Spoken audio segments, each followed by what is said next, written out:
다 같이 묵도하심으로 주일 2부 예배를 하나님께 드리겠습니다.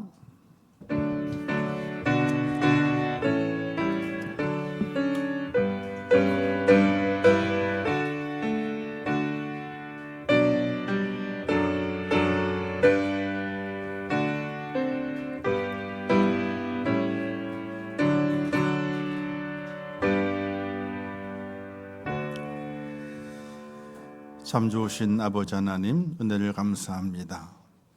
지난 한 주간 동안에도 우리의 삶의 구석구석에 하나님의 은혜가 있고 또 하나님의 인도하심이 있어서 오늘 거룩한 주일을 맞이할 수 있었습니다. 모든 것이 하나님의 은혜요 하나님의 인도하심이었음을 고백하며 나를 구원하신 하나님의 은혜 앞에 진심으로 감사하면서 온전한 예배자로 설 수 있도록 저희를 도와주시옵소서. 이 예배를 받아주실 것을 믿습니다.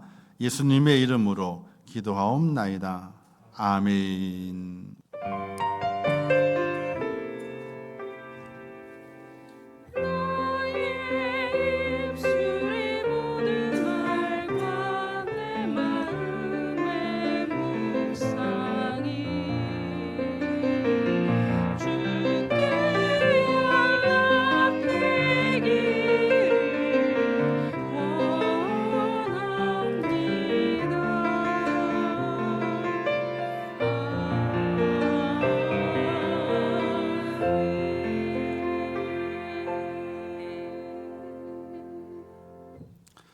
하나님의 말씀 시편 1편 1절에서 3절 말씀까지 봉독해 주시겠습니다.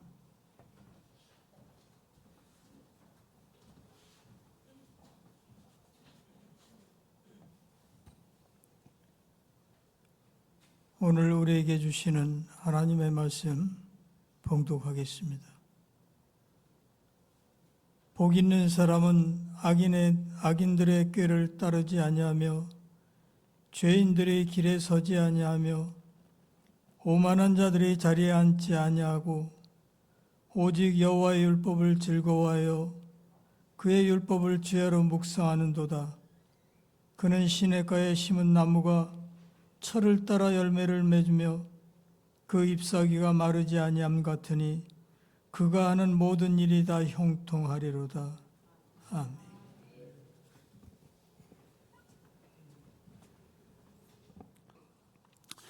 이제 코람절 성가대 하나님께 찬양의 영광 돌리겠습니다.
네, 감사합니다. 기도하겠습니다. 하나님 아버지, 은혜와 사랑을 참으로 감사합니다. 저희를 사랑하셔서 하나님의 자녀가 되게 하시며 거룩한 주의 전에 올라와 하나님을 예배하며 우리의 몸을 보일 수 있도록 은혜 베푸심을 참으로 감사합니다. 이곳에 주의 성령이 함께하사 하나님의 은혜가 넘치고 주의 사랑이 있으며 하나님 허락하신 사명을 깨닫고 내게 부여하신 하나님의 그 축복을 마음에 새기는 복된 시간으로 축복하여 주시옵소서. 날마다 하나님의 크신 사랑을 사모합니다. 나를 붙들어 주심을 간절히 기대합니다. 이 험하고 험한 세상 살아가는 동안에 하나님께 붙들림 바 되게 하시고 인도하심에 순종하면서 내게 허락하신 삶의 모든 시간들을 하나님께 드리며 살아가는 복된 자가 될 수 있도록 은혜를 허락하여 주시옵소서. 5월은 가정의 달입니다. 하나님께서 가정을 만드셨고 또 그 가정을 축복하사 번성케 하신 아버지 하나님, 그 가정이 날마다 하나님의 복을 누리고 하나님의 칭찬을 받으며 하나님의 사랑을 입는 복된 가정들 되기를 원합니다. 가정의 달을 보내면서 더욱더 가정의 소중함을 깨닫게 하시고 부모가 있으며 얼마나 감사한지, 자녀들이 있음을 얼마나 감사한지, 또 가르치는 자가 있음에 얼마나 감사한지 그 모든 감사를 하나님께 돌리게 하시고 날마다 하나님과 동행하는 믿음의 축복된 가정이요 성도들 될 수 있도록 하나님 도와주시옵소서. 이 시간에 주의 성령님께서 함께 하시기를 원합니다. 말씀해 주시고 깨닫게 하시고 말씀을 우리의 마음판에 깊이 새겨 주시옵소서. 예수님의 이름으로 축복하며 기도하옵나이다. 아멘. 5월은 우리가 가정의 달로 지키죠. 오늘은 5월의 마지막 날입니다. 이 마지막 날에 우리가 우리의 가정을 돌아보고 하나님의 은혜를 돌아보고 우리의 가정이 오늘 제목에 있는 말씀처럼 복 있는 가정이 되어야 되는데 어떻게 해야 복 있는 가정인가? 아니 복 있는 가정이라면 어떤 모습이어야 될 것인가? 우리 함께 말씀을 나누면서 은혜를 받으려고 합니다. 5월 가정의 달의 첫째 주가 어린이 주일이죠. 가정의 어린아이들을 사랑해야 된다라고 말하게 됐죠. 그런데 사랑해야 되는데 어떻게 사랑해야 되느냐? 어떻게 사랑해야 되느냐가 중요합니다. 사랑은 하긴 하는데 어떻게 사랑해야 하는 것이 더 중요하게 되죠. 이기적인 자녀가 아닌 고집스러운 자녀가 아닌 남을 배려하고 섬길 줄 아는 자녀로 자라게 하여 사회 일원으로 자리매김을 하게 하고 하나님의 자녀로 구원의 길을 믿음으로 걸어가는 그런 자녀로 만들기 위해서 우리가 사랑을 해야 됩니다. 얼마 전에 뉴스에 이런 뉴스가 있지 않습니까? 초등학생인데 주차장에 있는 차를 몰래 끄집어 내와 가지고 도로로 질주하다가 사고를 내고 도망을 쳤어요. 자꾸 보니까 초등학생들 3명이어 가지고 이제 부모에게 인계를 하고 그리고 이제 훈방했습니다. 그런데 3일 후에 또 사고가 났어. 또 초등학생이 그러니까 친구 아빠 차를 키가 꽂혀 있었는지 모르겠지만은 어쨌든 갖고 나와서 또 사고를 냈습니다. 잡고 보니 며칠 전에 차를 끌고 나왔던 녀석들이 또 그와 같은 똑같은 일을 저지른 겁니다. 참 무서운 시대가 되죠. 초등학생들이 그리고 중학생들이 우리가 사랑을 많이 줘야 되고 우리 자녀가 최고.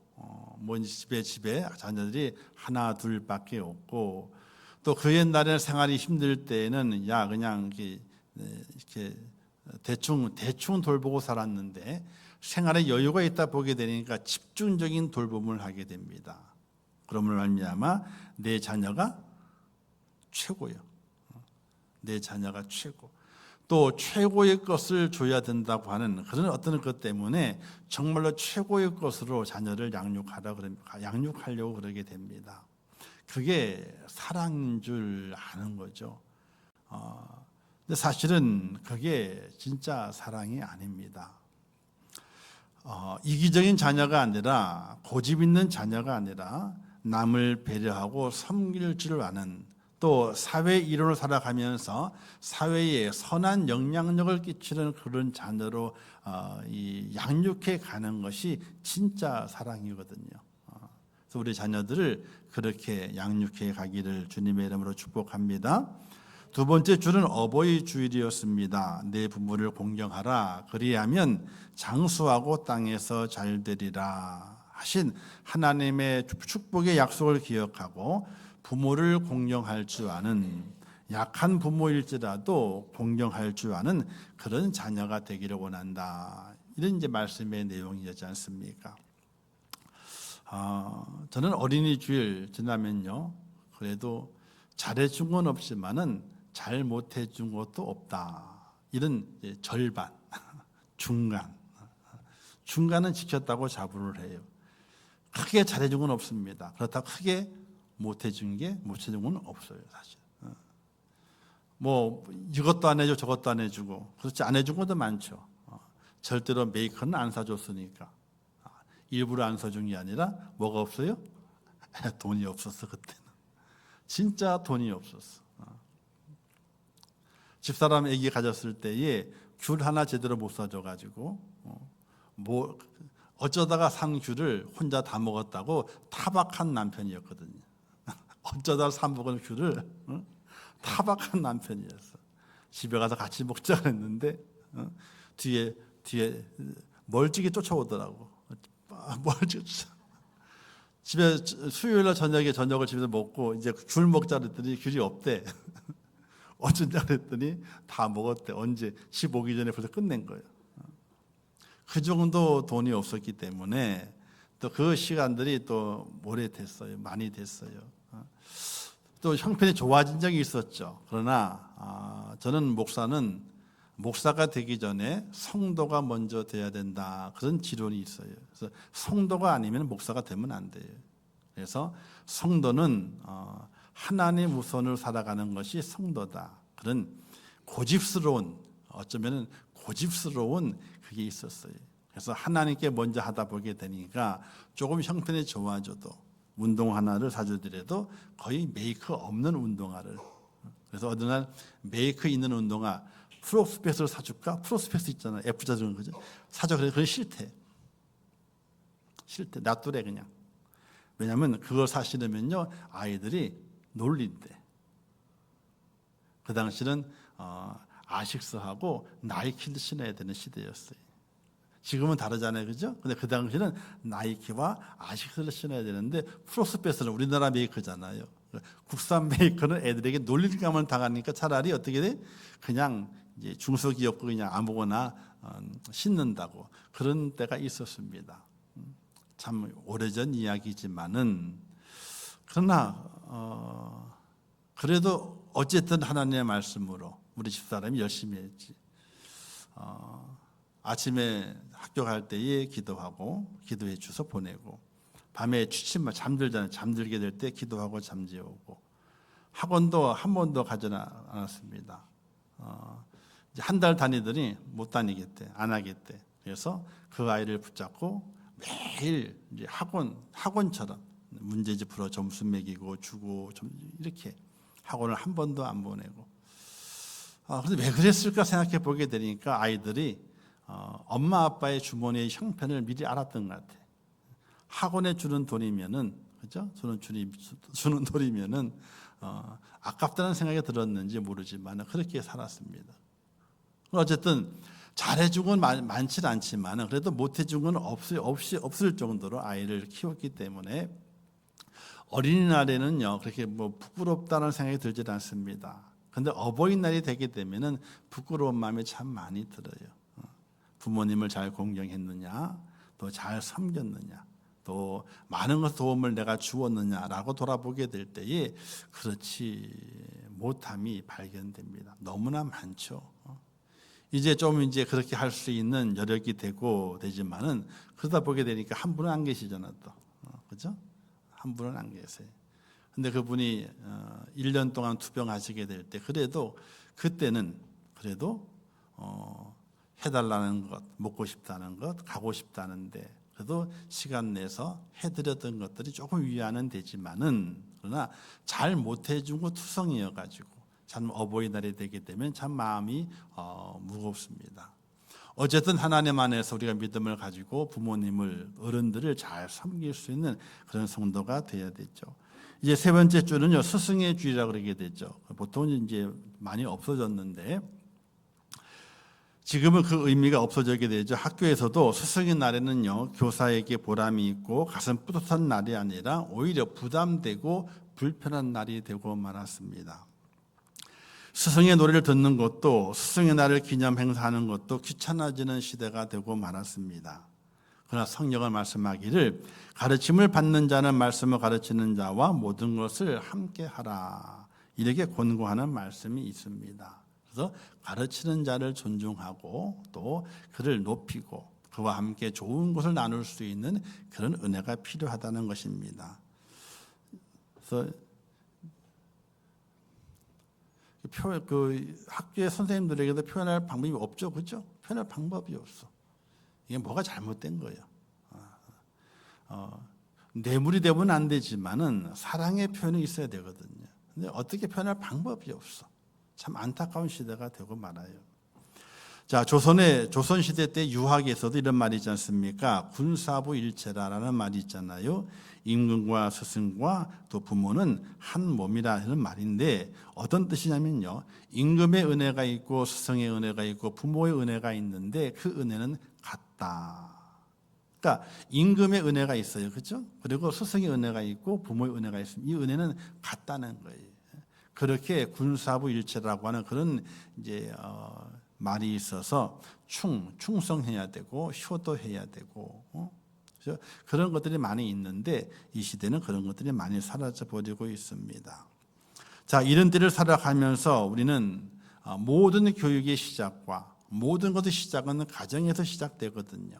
어떤 가정이 돼야만이 우리의 땅에서 우리의 가정이 행복하고 기쁨을 누리는 그런 가정이 될 수 있겠는가? 가정은 사랑하는 사람들이 서로 존중하며 모여 사는 곳입니다. 그들을 가리켜서 가족이라고 하게 되죠. 가정은 평안을 누리고 회복하는 곳입니다. 힘들고 어려운 인생 여정 가운데서도 서로 위로하고 위로를 받는 것이 가정입니다. 그래서 우리 가정 안에 있는 자를 가족이라 그러게 됩니다. 이 가족 간에는요 서로가 회복하는 과정입니다. 회복을 주기도 하고 회복을 받기도 하고 또 위로를 주기도 하고 위로를 받기도 하고 그것이 우리의 가족이라고 말할 수 있게 되죠. 근데 세상의 모든 가정이 정말 행복한 가정이 되면 좋은데 그렇지 못합니다. 어떤 가정은 경제적인 어려움 때문에 가정이 무너지게 되고 어떤 가정은요 질병이 있어서 그 질병 때문에 가족이 무너지게 되고 또는 자녀들을 인해서 가정이 무너지게 되는 그런 일이 많이 있습니다. 어저께 뉴스 가운데 이런 뉴스가 하나 있었습니다. 경북 상주에서 일가족 3명이 자살을 했어요. 지인에 의해서 발견이 돼서 신고가 돼서 이제 사건이 이제 이렇게 밝혀지게 되었는데 왜 그런 3명이 왜 그랬는지 50대 부부와 그리고 이제 어린 아들 3명이 있었는데 자살을 했습니다. 주변의 이야기로는요 신변을 비관했던 말들 너무나 많이 했다 이렇게 말합니다. 무슨 일인지 몰라도 물질적인 어려움인지 아니면 건강적인 어려움인지 또는 사람 때문에 어려움을 당하는지 어떤 어려움인지 모르지만은 신변을 비관하는 말들을 많이 했다. 그래서 조사 결과가 나와봐야 알겠지만은 신변을 비관해서 3가족이 이제 사망하게 되는.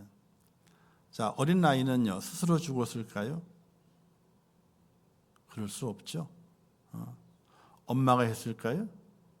아닙니다. 제 생각에는 어떻게 사망했는지 그 내용이 없지만은 아빠가 그렇게 하지 않았겠느냐 같이 이제 주도하면서 모르죠 누가 했는지는 어떤 방법인지는 모르지만은 어쨌든 3가족 일가족이 그만 어저께 뉴스에서 이제 사망한 것이 나옵니다. 자, 가정의 달 끝자락에 정말로 이제 나오지 않을 기사들이 이렇게 나오는 걸 바라보게 될 때에 얼마나 마음이 무거운지 모릅니다. 우리의 모든 가정이 정말 행복하고 우리의 가족이 서로 위로하고 서로 힘을 주면서 좋은 가정을 만들어 가면 좋겠지만은 그렇지 못하는 가정이 너무나 많이 있다는 거예요.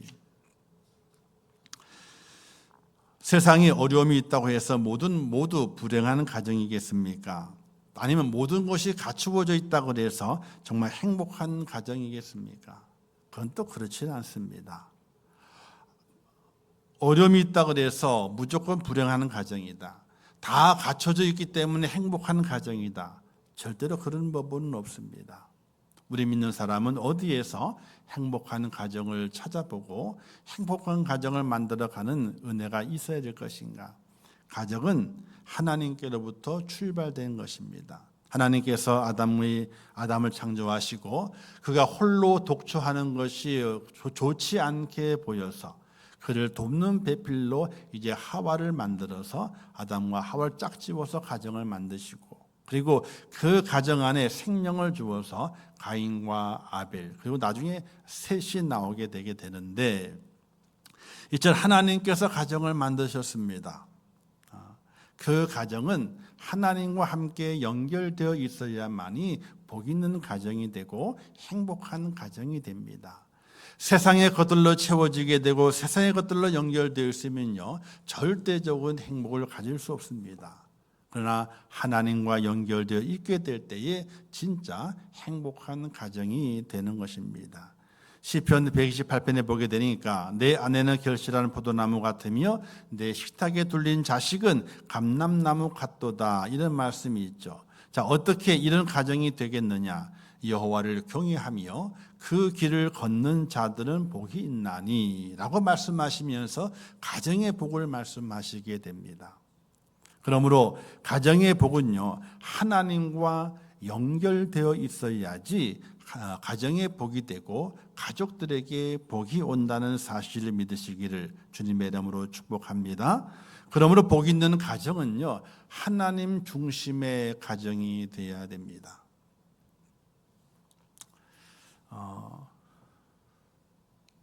우리가 이제 옛날 놀이 중에서 이제 나무에다가 끈을 묶어 가지고 좀 무거운 걸 좀 단 다음에 팽글팽글 돌립니다. 이렇게 이런 붕붕붕붕 소리가 나요. 그 붕붕붕 소리가 재밌어 가지고 더 빨리 막 돌립니다. 그죠? 그러다가 줄이 딱 끊어졌어. 그럼 어떻게 될까요? 맨 끝에 달려있던 뭔가가 어떻게 휙 날아가 버리고 말아요. 그러면 소리가 그다음부터는 아무리 돌려도 소리가 나질 않아요. 그런 놀이 안 해보셨어요? 점잖으셨구나. 놀이 장난감이 많으셔가지고 그냥 장난감고 노시느라고 그냥 그런 놀이가 없으시고 그런 놀이를 참 많이 했어요. 그리고 이제 이 한가위 보름 되게 쥐불놀이 하잖아요, 그죠? 그러면 깡통을 주워다가 이제 이 불을 담아가지고 뱅글뱅글 돌립니다. 그럼 붕붕 소리 나면서 깡통 끝에서 이제 불꽃이 막 날리잖아요, 그죠? 그러면 참 멋있습니다. 근데 맨 마지막에 어떻게 해요? 붕붕 소리 이제 많이 했어, 이제 많이 안 나와요. 그럼 어떻게 돼요? 그럼 손을 딱 놔요. 그러면 샥 올라갔다가 떡 떨어져요. 떨어지면 끝나는 거예요, 이제. 자. 손에 들려있을 때는요 붕붕붕 소리가 나고 끝자락에서 불꽃이 확 피면서 멋있어집니다. 손에 놓아지는 그 순간에 뭔가 있어 보이지만요 한순간이고 떨어지게 되면 그냥 끝나버리게 됩니다. 가정의 중심이 있어야 됩니다. 중심이 무너지게 되면요 가정은 힘을 발휘하지 못합니다. 우리가 운동하게 될 때 코어가 좋아야 된다. 그렇죠? 코어. 모든 운동이 코어가 좋아야 돼. 코어가 어디에 있어요? 코어는 허리에 있어요. 허리가 튼튼해야 돼.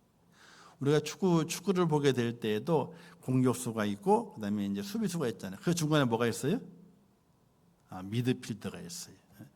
수비의 공을 받아가지고 공격으로 쫙쫙 찔러주는 미드필더가 있어요. 이강인 같은 선수가 미드필더를 많이 해요. 왜? 순간에 패스를 쫙 앞으로 찔러주거든요. 이걸 잘해요. 자, 그 허리가 튼튼해야만이 모든 게 지켜지게 돼요. 코어가 좋아야 돼. 근데 그 코어가 중심이거든요. 우리의 가정의 중심이 무엇이 돼야 되냐는 거예요. 물질이 우리의 가정의 중심이 되면 안 돼요. 명예가 우리의 가정의 중심이 되면 안 돼요. 세상살이 세상의 것들이 우리의 가정의 중심이 되면 안 돼요. 하나님이 우리의 가정의 중심이 되어야 돼요. 그래야 그 중심이 튼튼하게 받쳐주고 있기 때문에 흔들림이 없게 되는 거예요. 야구 선수가 공을 치잖아요. 뭘로 공을 치게 될 때 공이 잘 나가요? 아니, 방망이로 치죠, 당연히. 손으로 치잖아. 방망이로 치지. 근데 손에 힘 가지고 치는 것이 아니에요. 허리가 다리를 잡아주고 허리가 위에 몸통을 잡아주게 될 때에 그때 맞으면 쫙 나가게 되는 거예요. 허리의 중심이 잡혀져 있지 않으면요, 아무리 쳐도 공이 멀리 나가지 않아요. 팔 힘만 가지고는 어쩌다가 잘 배트에 잘 맞아서, 누구의 힘 때문에? 배트의 힘이 아니에요. 뿌리는 투수의 힘이 강속구였어. 그게 어쩌다가 배트에 잘 맞아가 홈런을 치는 거지. 홈런을 치는 선수는요, 코어의 힘이 좋아야지 홈런이 나온다는 거예요. 우리의 가정의 중심이 무엇이 되어야 되느냐? 세상의 물질이 아니라, 세상의 지식이 아니라, 어떤 세상 것이 아니라 하나님이 우리의 가정의 중심이 되게 될 때에 우리는 날마다 세상을 이기는 가정, 세상에서 하나님의 은혜 가운데 축복의 홈런을 치는 가정, 그런 가정이 될 수 있음을 믿으시기를 주님의 이름으로 축복합니다. 오늘 이렇게 말씀하게 되잖아요. 오직 여호와의 율법을 즐거워하며 그의 율법을 주야로 묵상하는 자로다. 이렇게 성경을 말씀하고 있습니다. 하나님이 중심이 되는 거예요. 자, 그런데 그 속에 악인과 죄인과 오만한 자가 나오게 됐죠. 악인의 꾀를 따르지 않고 죄인의 길에 서지 않고 오만한 자의 자리에 앉지 않는다. 이 말씀이 먼저 나오게 돼요. 자, 그러면 악인이, 오만한 자가, 그리고 또 이 죄인이 누구인가를 알아야 돼요. 그래야지 우리의 가정에서 이것을 몰아내고 하나님 중심의 삶의 모습 우리가 세워져야 되겠구나 하는 그런 각오를 가질 수 있게 됩니다. 자, 악인, 죄인, 오만이 무엇을 말할까요? 우리는 죄를 지은 사람이겠구나, 뭐 사람을 속인다든지 나쁜 짓을 했다든지 어쨌든 그런 사람이겠구나라는 생각을 하게 됐죠. 근데 성경에서 말하고 있는 악인은요, 그렇게 말하고 있질 않아요. 성경에서 가정을 가장 처음 무너뜨린 사람이 누군가요? 가정을 처음 무너뜨린 사람이 있어. 바로 가인이. 동생을 죽였어. 어떻게 동생을 죽일 수 있어요? 배다른 동생이 아니에요. 배다른 동생이라면은 좀 뭔가 있잖아, 그죠? 서로 간에 이게 있으니까 그럴 수 있는데 배다른 동생이 아니에요. 요셉이 팔려가게 될 때는요, 배다른 형들 때문에 팔려가게 된 거예요. 그죠? 요셉의 동생 베냐민은 몰랐어. 그걸 집에 있었기 때문에. 배다른 형들이 요셉을 판 거예요. 그러니까 배가 다르기 때문에 그럴 수 있어. 사람의 생각으로. 근데 가인과 아벨은요, 배가 다른 형제가 아니에요. 아버지가 틀리지 않아, 엄마가 틀리지 않아, 똑같아. 그럼에도 불구하고 형 가인이 아벨을 죽이잖아요. 가인은 하나님이 자신의 제사를 받지 않으시며 악을 품고 아벨을 죽여서 부모인 아담과 하와의 마음을 슬프게 만듭니다. 왜 가인이 아벨을 죽였을까요? 아벨이 미워서가 아니에요. 하나님을 멸시하고 그 마음에 하나님이 없다라고 생각했기 때문에 아벨을 죽이게 된 거예요. 하나님이 없다. 시편 4절 말씀 이런 말씀 기록되어 있는데, 악인은 그의 교만한 얼굴로 말하기를 여호와께서 그 일을 감찰하지 아니하신다 하며 그의 모든 사상에 하나님이 없다. 하나님이 보시지 않는다. 하나님이 없다. 그것이 그의 생각이라는 거예요. 악인의 생각. 그러므로 교만한 자는 단순히 자신감이 넘치는 사람이 아니라 하나님이 없다라고 생각하며 자기가 그 자리를 차지하는 사람이 악인이라고 볼 수 있게 되는 것입니다. 그러면 악인이란 하나님이 없다라고 생각하는 그런 성도가 바로 악인이 된다는 이야기입니다. 성경은 악인의 것을 말씀하게 되죠. 악인들의 길은 망한다라고 오늘 6절 말씀에서 말씀하고 있습니다. 하나님이 없다라고 하는 그 사람은 하나님이 망하게 하고 하나님이 계시다라고 생각하고 믿고 살아가는 그 사람에게는 하나님께서 복이 있는 사람이라고 인정하고 그에게 복을 더하신다는 사실입니다. 우리가 대표적으로 요셉을 보면 알 수 있습니다. 요셉을 통하여 야곱의 가정은 복을 받아 12지파를 이루고 하나님 약속의 큰 민족이 되고 약속의 땅을 차지하여 다윗의 왕국을 세워 아담 이후 사망에 이른 인류의 구원의 계획을 완성하게 하는 놀라운 축복자가 되는 것을 보게 됩니다. 성경은 요셉을 이렇게 증거하게 되죠. 여호와께서 요셉과 함께 하셨다. 자, 보디발의 아내가 요셉을 유혹하죠. 요셉아, 나하고 동침하자. 집에는 지금 네 주인도 없고 다른 종들도 보지 않으니 나와 동침하자 하고 유혹을 하잖아요. 이때 요셉이 그 보디발의 아내에게 뭐라고 말합니까? 내 주인에게 죄를 지을 수 없습니다. 이렇게 말하지 않아요. 그가 말하기를 내가 어찌하여 하나님께 죄를 지을 수 있겠습니까? 아니, 그 부인과 동침하는 것은 자기 주인에게 죄를 짓는 거잖아요. 근데 내가 주인에게 죄를 지을 수 없습니다. 이것이 아니에요. 내가 하나님께 죄를 지을 수 없다라고 말하게 돼요. 여기에는 큰 의미가 있습니다.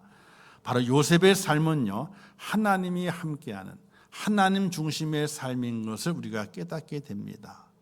그래서 그가 어느 곳에 가든지 어느 자리에 있든지 하나님 중심의 삶을 살기 때문에 그는 실패한 자가 아니라 실패를 딛고 성공한 자의 모습으로 세워지는 것을 우리가 확인해 볼 수 있지 않습니까? 사랑하는 성도 여러분, 우리의 가정이 하나님이 계시는구나. 하나님이 감찰하시고 하나님이 이 가정 속에 함께 하시는구나. 하나님을 인정하고 하나님 중심의 삶을 살아가는 하나님 중심의 가정이 되게 될 때에 복 있는 가정이 됨을 믿으시기를 주님의 이름으로 축복합니다. 그래서 하나님이 계셔야 돼요. 저희 가정에 표가 있다 그러죠. 표가 뭐예요?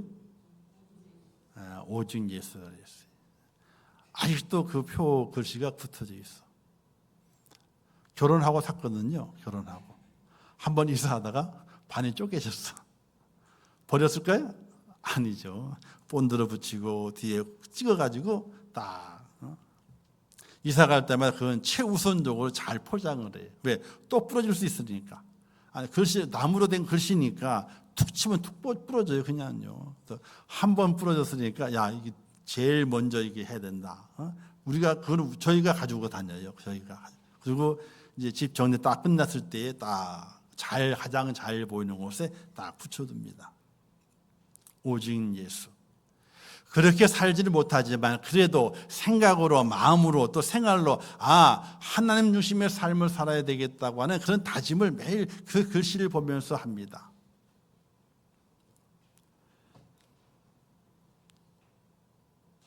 그런 가정이 복 있는 가정이 돼요.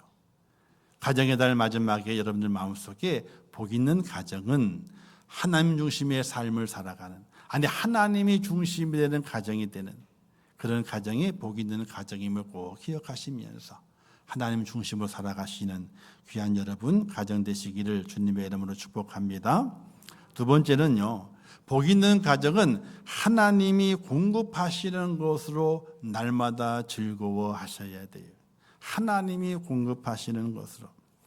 오늘 3절에 이런 말씀 기록되어 있죠. 그는 시냇가에 심은 나무가 철을 따라 열매를 맺으며 그 잎사귀에 마르지 않음 같으니 그가 하는 모든 일이 다 형통하리로다. 자, 잎사귀가 마르지 않고 또 열매를 맺고 또 형통할 수 있는 것은 그 나무가 어디에 심겨져 있기 때문에 그래요? 시냇가에. 나무가 하는 일이 없어. 나무가 하는 일이 없어요. 나무가 시냇가에 심겨져서 그 뿌리가 시냇가에 딱 담겨져 있고 그 시내로부터 주어지는 것을 공급받게 되니까 그 나무는 철을 따라서 열매를 맺고 그 잎사귀가 시들지 않게 되는 형통함을 누리는 나무가 됐다. 그게 복 있는 사람, 복 있는 가정이다. 이렇게 성경은 말씀하고 있습니다. 우리 땅에 살아가면서 여러 가지 많은 것의 공급을 받아야 됩니다. 가장 육체적으로는요, 먹을 양식을 공급받아야 돼요. 또 양식만 공급받는 것이 잘하면 지식이 늘어야 돼요. 지식의 공급을 받아야 돼요. 또 지식만 있으면 안 돼요. 지혜도 공급을 받아야 돼. 야, 어떻게 삶을 살아갈 것인가?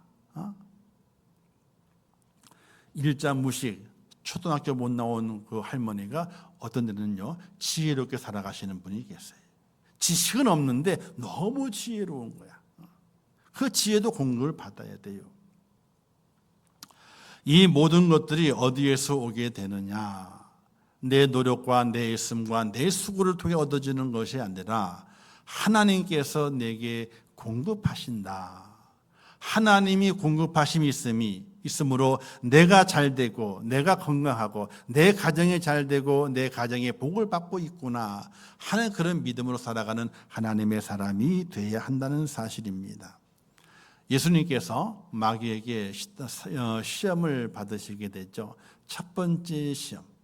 40일 동안 금식하셨기 때문에 얼마나 배고프셨을까. 3일만 해도 그냥 맨 앞에 맨날 음식밖에 안 보이는데, 그죠? 40일 금식하셨으니까 이때 사단이 시험합니다. 너가 하나님의 아들이거든. 이 돌들로 떡을 만들어 먹어라 이렇게 말했습니다. 자, 줄인 자에게 떡이 필요합니다. 떡이 있어야 육체의 회복이 됩니다. 그래서 이렇게 말씀하시죠. 사람이 떡으로만 사는 것이 아니라 하나님의 말씀으로 살아야 된다. 이렇게 말씀하시게 돼요. 하나님의 말씀의 공급이 오늘 우리 속에 있어져야 됩니다. 그리고 이 땅에 주어지는 우리의 육을 위한 영양분을 공급하는 모든 것들도, 내 지식을 공급하는 모든 것들도 누구에게서 나오게 되느냐? 바로 하나님께로부터 나온다는 사실을 고백하고 살아가는 하나님의 사람이 되셔야 돼요. 이스라엘 백성이 40년 동안 광야를 살아갑니다. 그들이 예굽에 가지고 나온 음식은요, 금방 일주일 안에 다 떨어져 버리고 말았습니다. 물도 다 떨어져 버리고 말았습니다. 근데 40년 동안 그들을 누가 먹이십니까? 누가 입히십니까? 누가 마시게 하십니까? 그들의 광야 생활 속에서 하나님께서 모두 그렇게 하신 것을 우리는 성경을 통해서 보게 됩니다. 성이 이렇게 증거하게 되죠. 그들이 40년 동안 살아오는 동안에 의복과 신발도 해하지 않았더라. 이렇게 말씀하게 돼요. 하나님의 공급하심이. 어떤 분은 그럴 거예요. 아니, 무슨 하나님의 공급해. 내가 열심히 일했지. 내가 얼마나 수고하는데. 새우부터 밤늦게까지 내가 얼마나 수고하고 다니는데. 아니, 당연히 수고가 있습니다.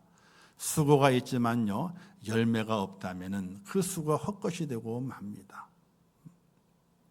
농부들은요, 수고를 많이 하죠. 근데 늘상 하늘을 쳐다봐요. 늘상. 해가 뜰 때는 해를 쳐다보고요, 비가 올 때는 비를 쳐다봅니다. 왜? 자기가 아무리 수고해도 해가 없이는, 또 비가 없이는 작물이 자라지 않기 때문에 그래요. 우리 여기 뒤에 있는 나무가 이게 녹보수거든요. 녹보수입니다. 큰 게 2개 있었는데 다 죽어가지고 밖에 넣어놨거든요. 근데 엄청 제 사랑을 받아, 밖에 있는 놈들이. 해가 뜨면요, 이거는 해를 맞으면 안 돼요. 타버려요. 그래서 그늘로 옮겨주고, 또 이 안을 봐요, 찔러봐요. 어서 물을 넣어주고. 근데 이 키우시는 분이 이렇게 말해요. 비를 맞아야지 영양분이 공급됩니다. 그래서 비가 올 때는요, 얼른 끄집어내놔. 비가 안 오면요, 들여놔. 햇빛 맞지 말라고. 근데 해를 너무 안 맞으면요, 이게 웃자라 가지고 또 안 된대. 간접 햇빛을 받아야 된대. 너무 쨍 맞으면 타버려, 까맣게. 지금 밖에 있는 녀석들이 얼마나 제 사랑을 받고 있는지 몰라요. 근데 이것들도 그래요. 주일날 내놔야 돼요. 여기 일주일만 두잖아. 이파리가 벌써 이상해져. 왜? 공기가 통이 안 돼가지고. 그래서 내놔야 돼. 공기가 통해지게 되고 간접 햇빛을 받고 바람을 통하고 또 비를 맞고 물을 주고 이게 이루어져야만이 이게 자라게 되는 겁니다. 그런데 지난주에 신기한 일이 있었어요. 화요일날 와가지고 또 이렇게 보고 있는데 이놈이구나. 이놈 위에 꽃이 하나 딱 피는 거예요. 꽃이 한 송이 조금 나오더니 꽃이네. 그 다음날 쫙 피더니 언제 졌어요? 금요일날 딱 졌어. 금요일날 똑 떨어지더라고. 찾아봤지. 녹보수의 꽃 찾아봤어요. 꽃이 나와요. 똑같아. 근데 꽃말이 뭔지 아세요? 모르시죠? 재물이래. 야, 내가 돈 벌려나 보다.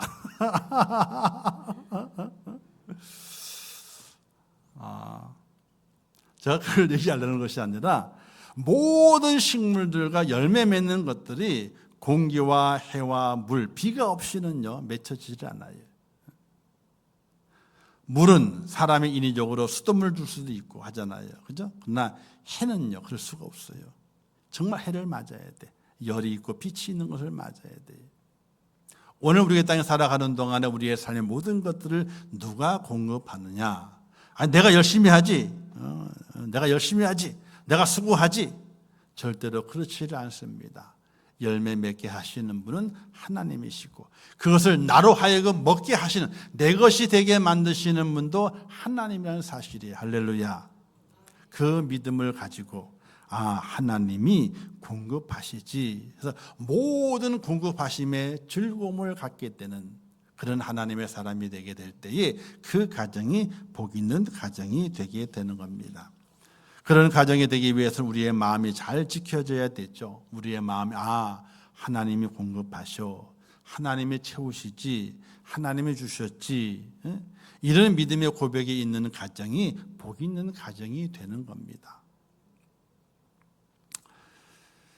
사랑하는 성도 여러분, 올 가정의 달 이제 마지막을 우리가 보내게 됩니다. 우리의 가정은 하나님이 축복하신 가정입니다. 그 축복을 놓치지 않아야 됩니다. 계속해서 복 있는 가정이 돼야 되고 복 있는 가족이 돼야 됩니다.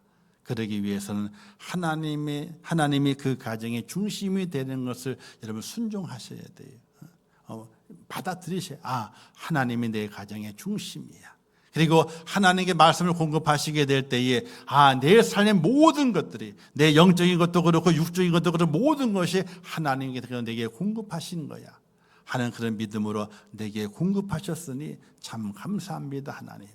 하나님 모든 것이 내 삶의 것을 하나님이 주셨다고 하는 그 믿음의 고백으로 살아가는 하나님의 사람이 되게 될 때에 그 가정이 복 있는 가정이 돼서 영원한 복을 누리고 영원한 축복 속에 형통하는 가정이 된다는 사실을 믿으시기를 주님의 이름으로 축복합니다. 그래서 5월을 지나면서 그렇구나. 복 있는 가정은 복 있는 사람은 하나님 중심이고 모든 것이 하나님의 공급하셨음을 고백하는 믿음이 있어야 되는구나 깨달으시고 6월을 살아가시게 될 때에도 나는 5월만 복 있는 가정이 아니라 6월도 복 있는 가정으로 7월도 8월도 9월도 10월도 11월 12월도 주님 오실 때까지 우리의 가정은 복 있는 가정으로 주 앞에 세워지고 세상을 이기고 살아가는 축복된 가족으로 만들어 가야 되겠다고 하는 귀한 결단을 가지고 정말 복 있는 가정으로 복을 누리며 사시는 귀한 여러분 되시기를 주님의 이름으로 축복합니다. 기도하겠습니다. 하나님 아버지 은혜를 감사합니다. 주신 말씀을 잘 깨닫게 하시고 하나님의 은혜 가운데 저희를 세우셔서 우리의 가정이 정말 복 있는 가정으로 세워지게 하옵소서. 하나님이 중심이 되게 하시고 또 우리의 가정에 모든 공급되는 것들 물질로부터 시작해서 건강에 이르기까지 하나님께서 공급하셨음을 고백하며 살아가는 믿음의 사람이 되게 하여 주시옵소서. 예수님의 이름으로 축복하며 기도하옵나이다. 아멘. 지금은 우리 주 예수 그리스도의 은혜와 하나님 아버지의 크신 사랑하심과 성령님의 감화 감동 위로 축복 교통하신 은혜가 오늘 거룩한 주일을 지키며 특별히 가정의 날 마지막 주일을 지켜가면서 복 있는 가정이 되기 위해서는 하나님의 중심인 가정, 또 모든 것이 하나님의 공급이었음을 고백하며 감사하는 가정이 되게 될 때에 형통한 가정이 됨을 믿고 복 있는 가정으로 승리하기를 원하는 우리 임전교회 모든 순도들 가정과 또 자녀들과 기도의 제목들 위에 이 나라 이 민족 위에 온 지구촌 위에 지금도 세계 속에서 복음을 전하시는 선교사들과 그 선교의 현장들 위에 이제로부터 영원토록 함께 있을지어다. 아멘.